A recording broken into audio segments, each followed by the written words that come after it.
আসসালামু আলাইকুম। আপনাদের সবাইকে স্বাগত জানাচ্ছি এখনকার আন্তর্জাতিক সংবাদে। শুরুতেই সংবাদ শিরোনাম। বাগদাদে মার্কিন দূতাবাসের ড্রোন হামলা, আরও তীব্র হচ্ছে উত্তেজনা। নেতানিয়াহু নিহত, ইরানি সংবাদ মাধ্যমের দাবি ঘিরে বিশ্বজুড়ে তোলপাড়। ট্রাম্পের উপদেষ্টারা তেহরান যুদ্ধ থেকে সরে আসার উপায় খুঁজছে। ইরানে ৩০ জন মার্কিন ও ইসরায়েলি গুপ্তচর আটক। যুদ্ধের আশঙ্কায় মধ্যপ্রাচ্য ছাড়লেন ৪৩,০০০-এর বেশি মার্কিন নাগরিক। এতক্ষণ শুনছিলেন সংবাদ শিরোনাম, এখন বিস্তারিত।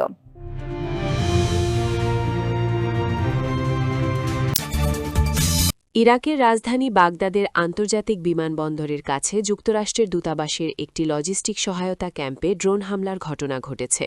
মঙ্গলবার ১০ মার্চ রাতে এ হামলা চালানো হয়। আন্তর্জাতিক সংবাদ মাধ্যমের প্রতিবেদনে বলা হয়েছে, বাগদাদ বিমানবন্দরের কাছে অবস্থিত মার্কিন কূটনৈতিক সহায়তা কেন্দ্রকে লক্ষ্য করে একাধিক ড্রোন ছোড়া হয়। এর মধ্যে একটি ড্রোন ক্যাম্পের কাছে আঘাত হানে এবং বাকি কয়েকটি প্রতিরক্ষা ব্যবস্থা ভূপাতিত করে। তাৎক্ষণিকভাবে কোনো হতাহত বা বড় ধরনের ক্ষয়ক্ষতির খবর পাওয়া যায়নি।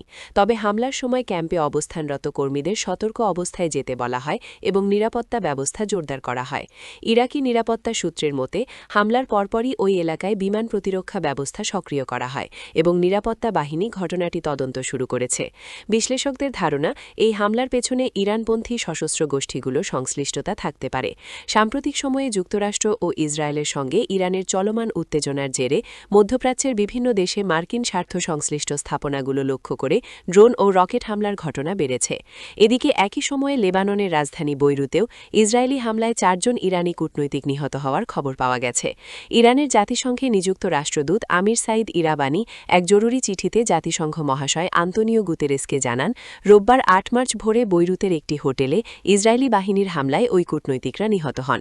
ক্রমবর্ধমান এই হামলা পাল্টা হামলার কারণে মধ্যপ্রাচ্যে বড় আকারের সংঘাত ছড়িয়ে পড়ার আশঙ্কা বাড়ছে বলে সতর্ক করছেন আন্তর্জাতিক বিশ্লেষকরা।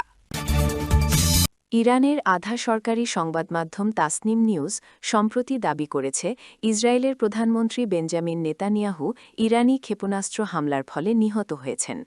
একই প্রতিবেদনে উল্লেখ করা হয়েছে, ইসরায়েলের জাতীয় নিরাপত্তা মন্ত্রী ইতামার বেন গিবর আহত হয়েছেন। তবে এই ঘটনার সত্যতা এখনও নিশ্চিত নয়। তাসনিম নিউজের প্রতিবেদনে মার্কিন গোয়েন্দা কর্মকর্তা স্কট রিটারের এক্স পোস্টকে সূত্র হিসাবে দেখানো হয়েছে। প্রতিবেদনে বলা হয়েছে, ইরানি ক্ষেপণাস্ত্র নেতানিয়াহুর সরকারি বাসভবনে আঘাত হানার পর ঘটনাস্থলেই তিনি নিহত হয়েছেন। এ সময় তার বাড়িতে উপস্থিত ছিলেন ইতামার বেন গিবর, যিনি আহত হয়েছেন। তবে যে অ্যাকাউন্ট থেকে এই পোস্ট করা হয়েছে সেটি সত্যি স্কট রিটার ব্যবহার করছেন কিনা তা এখনও নিশ্চিত নয়। ফার্সি ভাষার তাসনিম নিউজের প্রতিবেদনে নেতানিয়াহুর উপর হামলার কোনো দৃঢ় প্রমাণ উপস্থাপন করা হয়নি।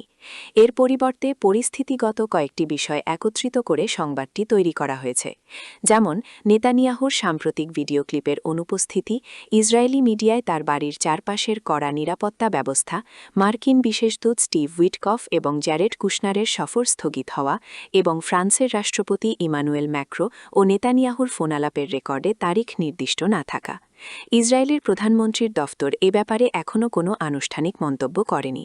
দফতরের রেকর্ড অনুযায়ী নেতানিয়াহুর সর্বশেষ প্রকাশ্য বিবৃতি ছিল ৭ মার্চ, যখন তিনি ইসরায়েলের বীরশেবা এলাকায় ক্ষেপণাস্ত্র হামলায় আহতদের সঙ্গে দেখা করেছিলেন।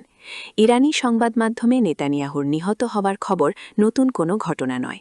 এর আগে ২ মার্চও কয়েকটি ইরানি সংবাদ মাধ্যম তাদের প্রতিবেদনে দাবি করেছিল, ইরানি ক্ষেপণাস্ত্র হামলার ফলে প্রধানমন্ত্রীর দফতর ধ্বংস হয়েছে এবং নেতানিয়াহু নিহত হয়েছেন। তবে পরে চীনা সংবাদ মাধ্যম সিনহুয়া সহ অন্যান্য আন্তর্জাতিক সংবাদ মাধ্যম এই দাবিকে গুজব হিসেবে বর্ণনা করেছে। উল্লেখ্য, এই পরিস্থিতিতে নেতানিয়াহুর জীবিত থাকা এবং দফতরের ক্ষয়ক্ষতির প্রকৃত অবস্থা নিয়ে আন্তর্জাতিক পর্যবেক্ষকরা সতর্কভাবে পরিস্থিতি পর্যবেক্ষণ করছেন। তথ্যসূত্র জেরুজালেম পোস্ট। মার্কিন প্রেসিডেন্ট ডোনাল্ড ট্রাম্প ইরানের সঙ্গে চলমান যুদ্ধ দ্রুত সমাপ্তি চাইছেন। তেলের দাম অস্বাভাবিকভাবে বৃদ্ধি এবং দীর্ঘস্থায়ী সংঘাতের ফলে রাজনৈতিক নেতিবাচক প্রভাব তৈরি হওয়ার আশঙ্কায় তার উপদেষ্টা দল গোপনে যুদ্ধ থেকে বেরোনোর পরিকল্পনা খুঁজছে। ট্রাম্প সোমবার ফ্লোরিডায় সাংবাদিকদের সঙ্গে আলাপে বলেন, সামরিক অভিযানের লক্ষ্যগুলোর বেশিরভাগই অর্জিত হয়েছে। তিনি আশাবাদ ব্যক্ত করে বলেন, এই যুদ্ধ খুব শীঘ্রই শেষ হবে। তবে তিনি কোনো সুনির্দিষ্ট সময়সীমা উল্লেখ করেননি।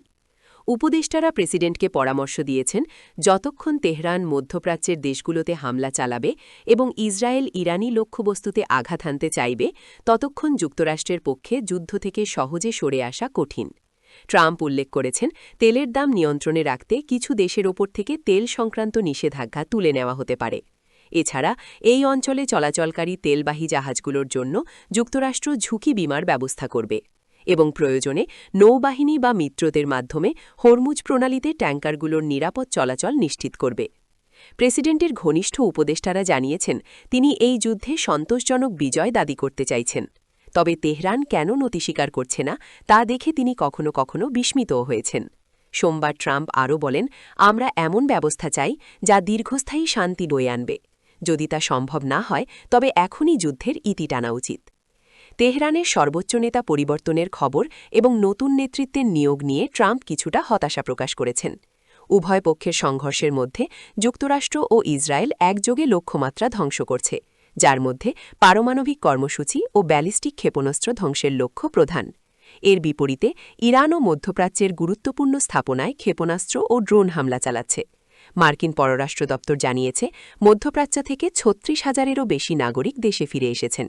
এছাড়া ৭ জন সেনা নিহত এবং ৮ জন গুরুতর আহত হয়েছেন। ট্রাম্প প্রশাসনের কর্মকর্তারা মনে করেন, জনমত জরিপের তথ্য অনুযায়ী বেশিরভাগ আমেরিকান এই যুদ্ধে বিরোধী।